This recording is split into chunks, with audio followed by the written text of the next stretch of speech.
Good day folks, Sean here from Air Photography. So this is my first impressions review of the new GoPro Hero 4K. This was launched alongside the Hero 13 Black and is GoPro's new kind of entry-level low-cost solution. It is super lightweight, it comes in at 86 grams. So for some people who are looking for an easy-to-use, small, lightweight camera, this might be a good option. However, with that said, this camera does have a lot of limitations. In fact, so much that it may just be unusable to some people. Now, before we get too far into things here, and I'm going to give you my opinions, and we're going to show some video samples here coming up, including a comparison directly against the Hero 13 Black. I just want to show you the scale, just so you have a good idea of the size, because sometimes in pictures and videos, it's hard to tell the size. Here it is against the GoPro Hero 13 Black. You can see it is significantly smaller. And the weight is significant. You can really feel the difference when you're holding them. And then here are some other small, lightweight wearable cameras, and you can get a good feel for the size difference. The Session from many years ago. This is the Mini 11 from 2 years ago. It's actually quite a bit lighter and smaller than the Hero 11 Mini. Here's the DJI Action 2. This is quite a bit smaller. And then of course here we've got the Go 3. Now just like all GoPros, this has a nice durable build. It's waterproof right out of the box. You can take it all the way down to 16 feet. It has a removable lens in case it ever gets damaged. This can be replaced.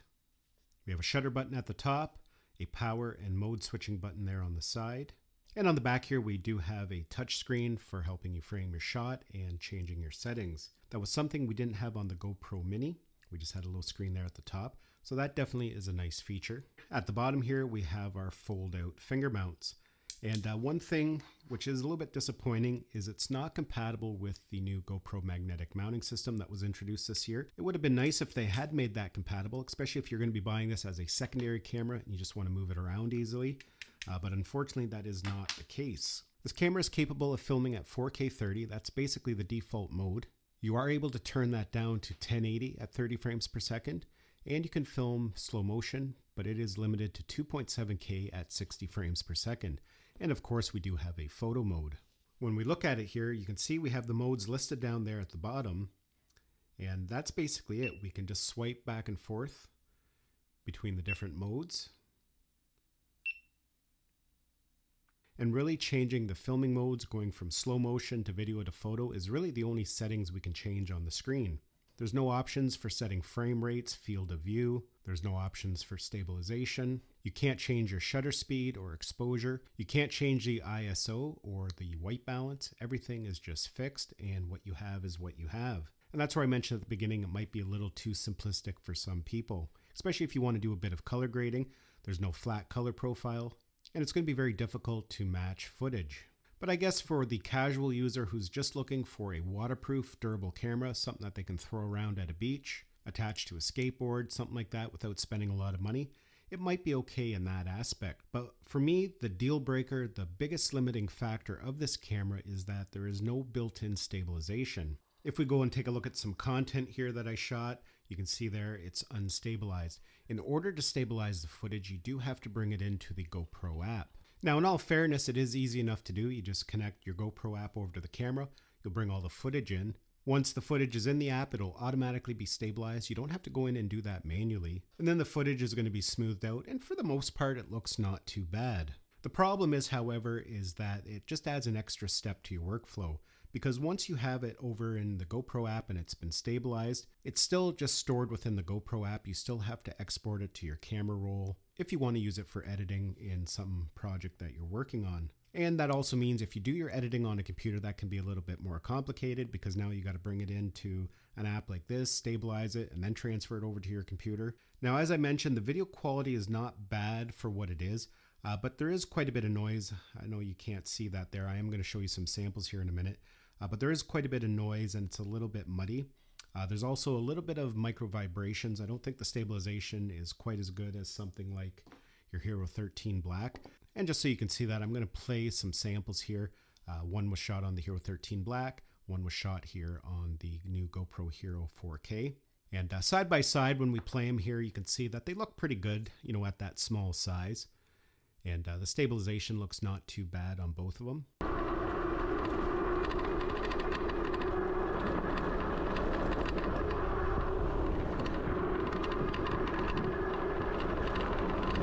But now when we punch it in, we're going to zoom in just so we can get a better look at the footage.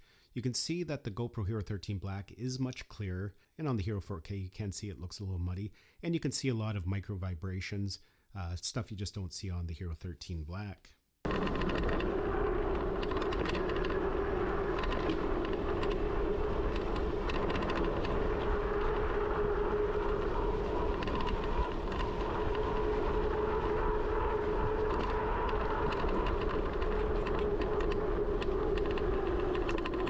The Hero 4K has a built-in battery. It has the Enduro technology inside, so you do have those benefits, but it is not replaceable, so that can be an issue for some people.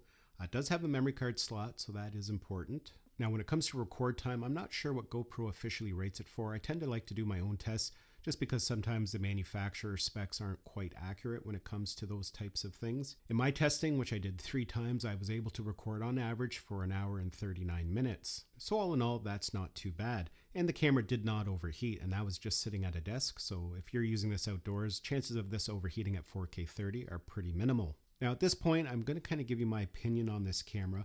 And this is just my opinion, but I do really like that GoPro is trying to bring a smaller, lightweight camera to their ecosystem. I just don't know if I like the approach that they're taking. If you're a regular to my channel, you know I absolutely love the DJI Action 2. I've used this camera since it's been out. I actually just upgraded it when they upgraded the memory. Just because it's such an important camera to me, I use it quite frequently. And there's some pretty big differences here. You can see the Action 2 is quite a bit smaller. But another difference is this is a full-featured action camera.